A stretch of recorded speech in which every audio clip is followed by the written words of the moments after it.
रहे हैं agents liability to third parties. Agents liability to third parties, ये कहा जाता है कि एजेंट करता है वो सारे काम जो उसके प्रिंसिपल ने करने हैं, यानी कि वो प्रिंसिपल के बिहाफ पे काम करता है, इसलिए उसकी कोई पर्सनल लायबिलिटी नहीं होती। जो लायबिलिटी है वो प्रिंसिपल की ही रहती है जब तक कि कॉन्ट्रैक्ट में इसके विपरीत ही कोई बात ना लिख दी हो। भाई यदि कॉन्ट्रैक्ट में लिखा है कि एजेंट पर्सनल लायबल रहेगा तो बात अलग है। ऐसा इस वजह से क्योंकि कोई प्रिविटी ऑफ कॉन्ट्रैक्ट नहीं होती, पासिंग ऑफ कंसिडरेशन नहीं होती एजेंट और थर्ड पार्टी के बीच में। इसीलिए एजेंट जो है वो पर्सनली लायबल भी नहीं होता, तो एनफोर्स भी नहीं कर सकता कॉन्ट्रैक्ट जो उसने उसके प्रिंसिपल के बिहाफ पे किए हैं।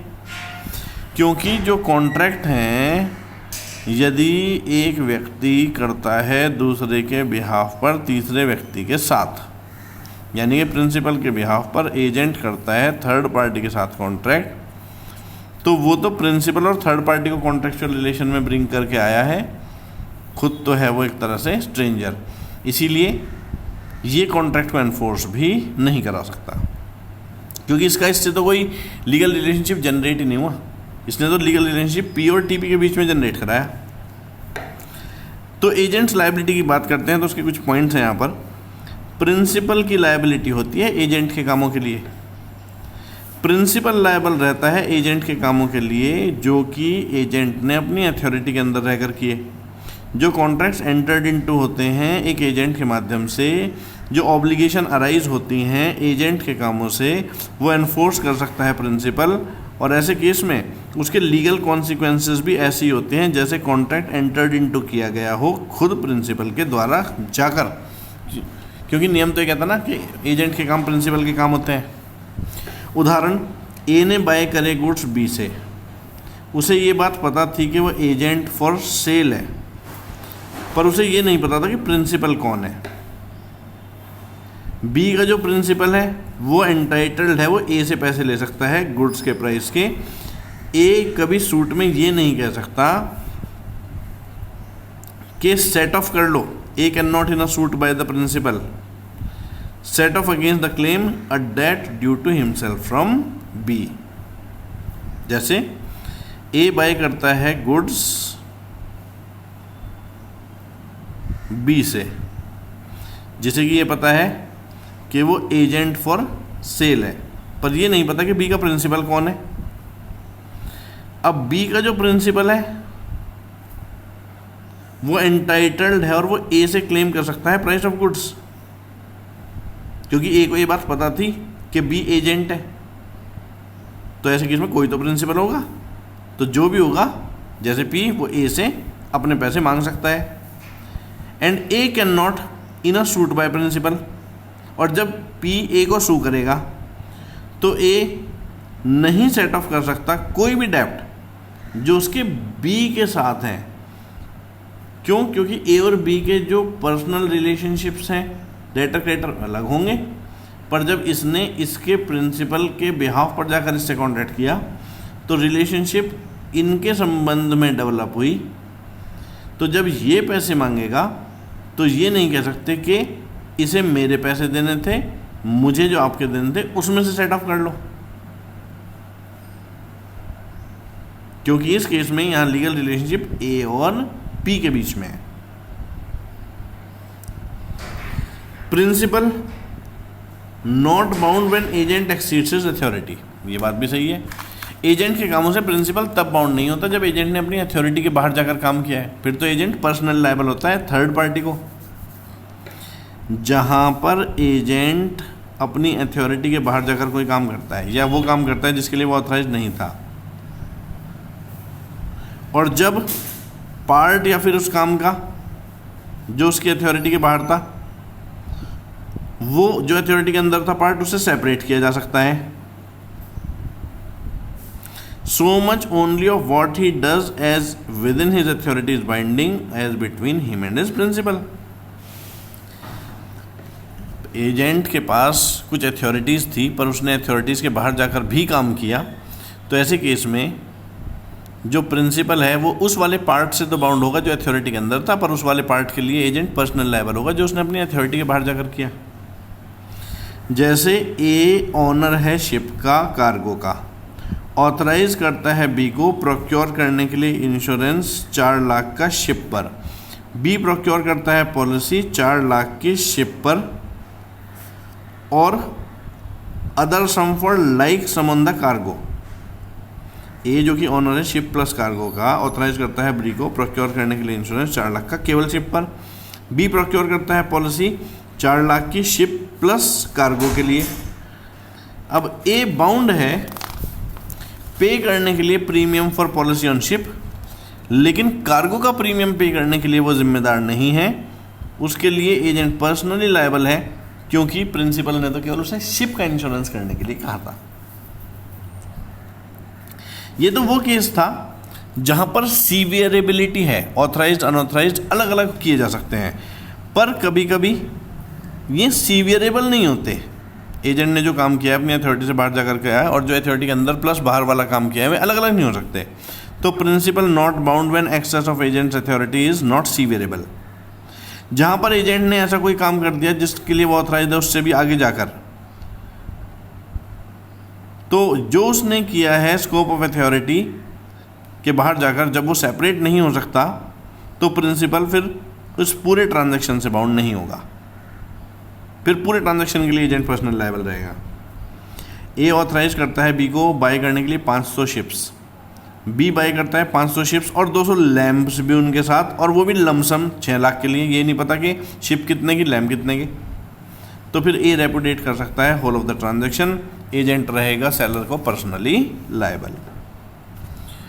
एजेंसी के बिजनेस में ये कहा जाता है notice to agent means notice to principal. तो consequence of notice given to agent क्या? As it has been given to principal. कोई भी नोटिस जो दिया जाता है या इन्फॉर्मेशन जो एजेंट द्वारा ऑब्टेन की जाती है, प्रोवाइडेड वो दी गई हो, ऑब्टेन की गई हो कोर्स ऑफ बिजनेस में, तो ऐसे केस में थर्ड पर्सन के साथ प्रिंसिपल की रिलेशनशिप्स को लेकर उसका लीगल कॉन्सिक्वेंस ऐसे होगा जैसे नोटिस सीधे ही प्रिंसिपल को दे दिया हो। बाद में वो ये नहीं कह सकता प्रिंसिपल कि मुझे तो एजेंट ने बताया नहीं। क्यों? क्योंकि एजेंसी के बिजनेस में notice to agent means notice to principal.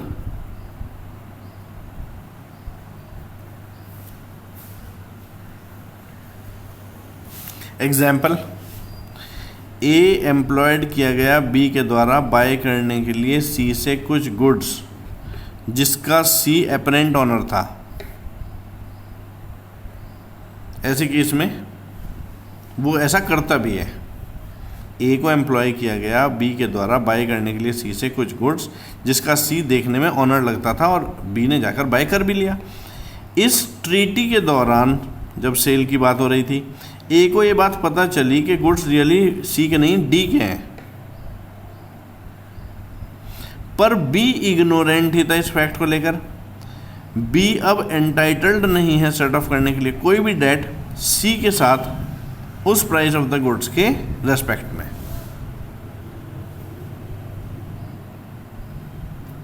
Diagram से समझते हैं। बी प्रिंसिपल है, उसने ए को अपने एजेंट के रूप में रखा कि जाओ सी से जाकर गुड्स खरीद लो। सी देखने में उसका अपरेंट ओनर लगता था, जैसे ओनर हो, अपरेंट ओनर बोलते हैं उसे, जो देखने में लगे, लेकिन एक्चुअली ट्रू ओनर कौन था? डी। ट्रू ओनर था डी। अच्छा, ए को ये बात जो नेगोशिएशंस हैं, ट्रांजैक्शंस हैं, उसके दौरान पता चली गई थी, अच्छा, कि भाई जो गुड्स हैं वे सी के नहीं हैं, गुड्स तो डी के हैं, पर उसने बी को ये बात नहीं बताई। बी इग्नोरेंट रहा इस बात को लेकर। अब बी एंटाइटल्ड नहीं है सेट ऑफ करने के लिए कोई भी डेप्ट owing to him from C against the price of the goods. अब ऐसे केस में यदि बी को सी के कोई पैसे देने हैं तो वो प्राइस ऑफ द गुड्स के अगेंस्ट सेट ऑफ नहीं कर सकता। बी को पूरे पैसे चुकाने पड़ेंगे।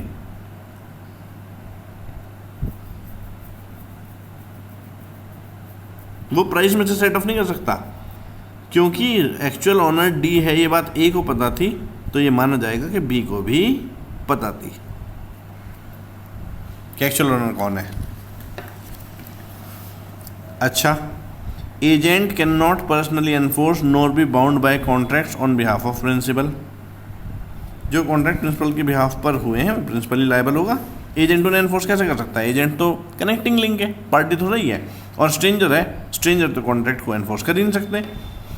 यदि इसके खिलाफ कोई कॉन्ट्रैक्ट नहीं हुआ है तो एजेंट पर्सनली नहीं एनफोर्स कर सकता कॉन्ट्रैक्ट को जो उसने किए हैं प्रिंसिपल के बिहाफ पर। वो पर्सनली खुद बाउंड भी नहीं होता तो उसके पास कोई अधिकार भी नहीं है। लेकिन कुछ केसेस में प्रिजम्पशन है और एजेंट होता है personal liable. Presumption of contract to contrary है ये, यानी कि इसका क्वेश्चन बनेगा कि when agent is personally liable. किन केसेस में एजेंट पर्सनल लायबल हो जाता है? जहां पर कॉन्ट्रैक्ट मेड किया गया है एजेंट के द्वारा सेल परचेज के लिए गुड्स, कौन से प्रिंसिपल के लिए? जो विदेशी प्रिंसिपल है, फॉरेन प्रिंसिपल के लिए। यदि फॉरेन प्रिंसिपल के लिए ट्रांजैक्शन करता है एजेंट तो एजेंट पर्सनल लायबल रहता है। जहां पर एजेंट बताता ही नहीं है कि मैं किसी प्रिंसिपल के बिहाफ पे आया हूं, अनडिस्क्लोज प्रिंसिपल या अननेम्ड प्रिंसिपल, डिस्क्लोज ही नहीं करता प्रिंसिपल का नाम पूछने पर भी, या बताता ही नहीं कि मेरा कोई प्रिंसिपल है, तो फिर तो पर्सनल लायबल हो गई। या फिर पता चला प्रिंसिपल इनकम्पिटेंट है, जैसे कोई माइनर का एजेंट बन जाए तो भी एजेंट ही पर्सनल लायबल रहेगा। जहां पर प्रिंसिपल हालांकि डिस्क्लोज तो किया गया है पर वो सू नहीं किया जा सकता, जैसे कि एजेंट कॉन्ट्रैक्ट करता है माइनर के लिए, तो माइनर खुद तो लायबल रहेगा नहीं, कौन लायबल रहेगा? एजेंट खुद ही पर्सनल लायबल रहेगा।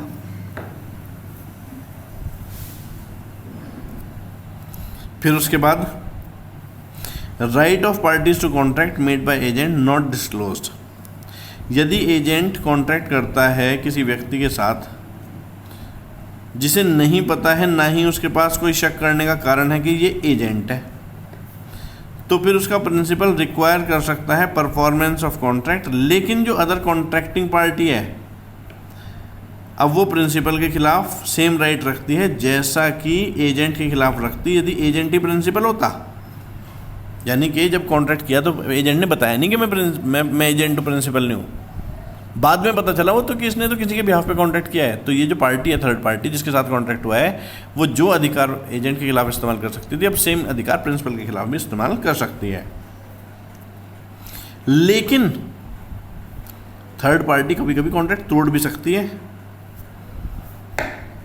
जो थर्ड पार्टी है वो रेपुडिएट भी कर सकती है यदि प्रिंसिपल ने अपने आप को डिस्क्लोज कर दिया कॉन्ट्रैक्ट पूरा होने से पहले। अदर कॉन्ट्रैक्टिंग पार्टी रिफ्यूज कर सकती है अपना प्रॉमिस पूरी करने से, लेकिन केवल तब यदि वो कुछ सिद्ध कर दे। क्या सिद्ध करना पड़ेगा? वो दो में से कोई एक बात सिद्ध कर दे। पहली बात, मुझे यदि पता होता कि कौन है प्रिंसिपल तो मैं कॉन्ट्रैक्ट ही ना करता। और दूसरा, मुझे यदि पता होता कि ये एजेंट है तो मैं कॉन्ट्रैक्ट करता ही ना, क्योंकि मैं तो एजेंटों के माध्यम से कॉन्ट्रैक्ट करता ही नहीं। यदि अनडिस्क्लोज प्रिंसिपल का केस है, इसे हम बोलते हैं अनडिस्क्लोज प्रिंसिपल का case, case of undisclosed principal. यदि अनडिस्क्लोज प्रिंसिपल का केस है तो ऐसे केस में यदि बाद में प्रिंसिपल सामने आया तो एजेंट प्रिंसिपल के खिलाफ वही अधिकार इस्तेमाल कर सकता है जो एजेंट के खिलाफ कर सकता था, लेकिन वो कॉन्ट्रैक्ट तोड़ भी सकता है। लेकिन कॉन्ट्रैक्ट केवल वो तब तोड़ सकता है यदि वो या तो ये सिद्ध कर दे कि मुझे पता होता कि तुम प्रिंसिपल हो तो मैं कतई कॉन्ट्रैक्ट नहीं करता, या फिर वो ये सिद्ध करते हैं मैं तो एजेंटों के माध्यम से कॉन्ट्रैक्ट करता ही नहीं, ये तो मेरे साथ तुमने धोखा कर दिया छिपा के, तो कॉन्ट्रैक्ट तोड़ने का भी अधिकार आ जाएगा थर्ड पार्टी के पास। अच्छा, performance of contract with agent suppose to be with principal. Agent के साथ जो कॉन्ट्रैक्ट हुआ है उसमें परफॉर्मेंस ऐसा माना जाता है जैसे एजेंट ने करी है, जैसे प्रिंसिपल ने करी हो। जहाँ पर एक व्यक्ति कॉन्ट्रैक्ट करता है दूसरे के साथ, ना तो उसे पता है ना ही रीजनेबल ग्राउंड है उसके पास शक करने के लिए कि दूसरी पार्टी एजेंट है। प्रिंसिपल ऐसे केस में यदि रिक्वायर करता है परफॉर्मेंस ऑफ कॉन्ट्रैक्ट, तो ऐसे केस में वो परफॉर्मेंस ऑफ कॉन्ट्रैक्ट जो है सब्जेक्ट टू सेम राइट्स और ऑब्लिगेशन होगा जैसा एजेंट के साथ है दूसरी पार्टी के साथ भी। ए जो कि ओ करता है 50,000 रुपये बी को, बेच देता है 1,00,000 रुपये के राइस बी को। ए एक्ट करते हुए एजेंट सी के लिए इस ट्रांजैक्शन में, बट बी को ये बात पता ही नहीं थी, ना ही रीजनेबल ग्राउंड था सस्पिशन का। सी को अब सी कंपेल नहीं कर सकता बी को राइस लेने के लिए बगैर उसे ए का डेप्ट सेट ऑफ कराए। अब देखो डायग्राम से, A who owes 50,000 rupees to be, ए को बी के 50,000 रुपये देने हैं। ये डेटर है, क्रेडिटर है। ए हु ओज 50,000 रुपये to be sells ₹1,00,000 worth of rice to be, वो राइस बेच देता है 1,00,000 रुपये के। 50,000 ड्यू हैं और राइस बेच दिए 1,00,000 के। ए फिलहाल ना सी का एजेंट था एक्चुअली, ये बात लेकिन बी को पता ही नहीं थी, ना ही उसके पास कोई कारण था ऐसा शक करने का। अब सी बी को ये नहीं कर सकता, सी कंपेल नहीं कर सकता बी को to take the rice without allowing him to set off as डेप्ट। C can not compel B to take the rice without allowing him to set off as debts. वो ये नहीं कह सकता कि ए के जो 50,000 के डेट है उन्हें सेट ऑफ मत करो, सीधे सारे पैसे मुझे दे दो। सी के पास ये अधिकार नहीं है। कारण क्या है? क्योंकि ए ने जाकर एक तरह से पर्सनल कैपेसिटी में कॉन्ट्रैक्ट किया था, बी को तो ये बात पता ही नहीं थी कि वो सी का एजेंट के रूप में काम कर रहा है। तो ऐसे केस में अब तो बी की मर्जी है ना, तो इसीलिए सी बी को कंपेल नहीं कर सकता कि ए के 50,000 रुपये ना देकर सीधे मुझे 1,00,000 रुपये दे दो। तो वो सेट ऑफ के लिए मना नहीं कर सकता इन दोनों के बीच में। अच्छा जी, राइट ऑफ थर्ड पार्टी क्या होंगे यदि एक ऐसे एजेंट के साथ डीलिंग हो रही है जो पर्सनल लायबल है? Right of person dealing with agent personal liable. Case जहां पर एजेंट पर्सनल लायबल होता है, पर्सन जो डील करता है उसके साथ वे उसे या उसके प्रिंसिपल दोनों को या फिर कैसे भी लायबल ठहरा सकता है उसे यानी कि यदि एजेंट ने ये बात छिपाई कि भाई मैं एजेंट हूँ, अनडिस्क्लोज प्रिंसिपल का केस है, बाद में थर्ड पार्टी को ये बात पता चली, तो अब वो चाहे प्रिंसिपल को सू करे, चाहे एजेंट को सू करे, चाहे दोनों को सू करे, उसके पास अधिकार होता है। कॉन्सिक्वेंस ऑफ इंड्यूसिंग एजेंट और principal to act on belief that principal और agent will be held exclusively liable. कभी कभी थर्ड पार्टी एजेंट को पटा लेती है, कभी कभी थर्ड पार्टी एजेंट को पटा लेती है और ये कहती है कि तुम्हारी लायबिलिटी होगी नहीं, हम सू ही नहीं करेंगे तुम्हें, केवल और केवल प्रिंसिपल को सू करेंगे। जहां पर एक पर्सन जिसने मेड किया है कॉन्ट्रैक्ट एजेंट के साथ इंड्यूस करता है एजेंट को एक्ट करने के लिए इस बिलीफ पर कि प्रिंसिपल ही लायबल होगा, इंड्यूस करता है वो एजेंट को,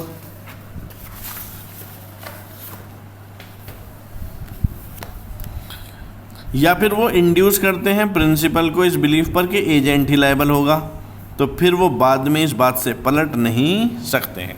तो ये तो कॉन्ट्रैक्ट की शर्त होगी एक तरह से। फिर प्रिटेंडेड एजेंट की क्या लायबिलिटी होती है? प्रिटेंडेड एजेंट वो है जो एजेंट है नहीं पर अपने आप को दर्शा रहा है जैसे एजेंट हो। प्रिटेंडेड एजेंट वो व्यक्ति होता है जो अपने आप को रिप्रेजेंट करता है जैसे वो किसी का एजेंट हो, जबकि इनफैक्ट उसकी कोई अथॉरिटी है ही नहीं। जो भी प्रिंसिपल है, लेकिन यदि वो रेटिफाई कर देता है बाद में एक्ट, अप्रूव कर देता है उस एजेंट के एक्ट, तो फिर एजेंट की लायबिलिटी नहीं रहती।